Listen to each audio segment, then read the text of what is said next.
Yo no canto por cantar, ni por tener buena voz. Canto porque la guitarra tiene sentido y razón. Tiene corazón de tierra y alas de palomita. Es como el agua bendita, santigua glorias y penas.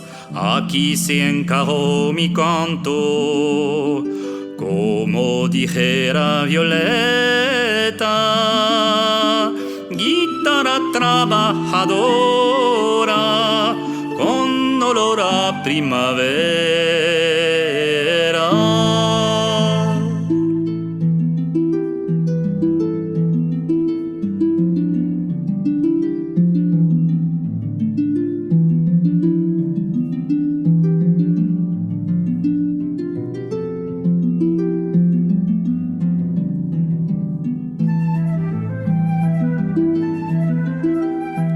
Que no es guitarra de ricos, ni cosa que se parezca.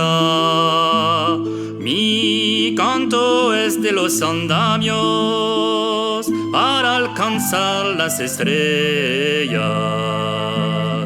Que el canto tiene sentido cuando palpita en las venas del que morirá cantando las verdades verdaderas,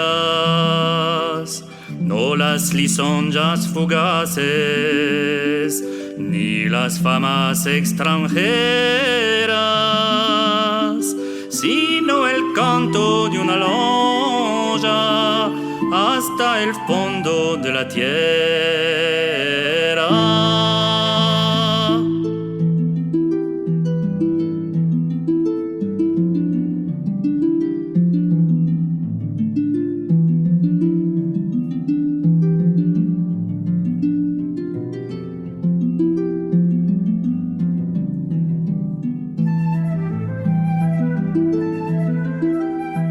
Ahí donde llega todo y donde todo comienza.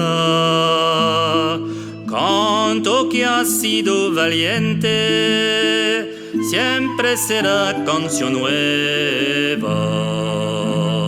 Siempre será canción nueva.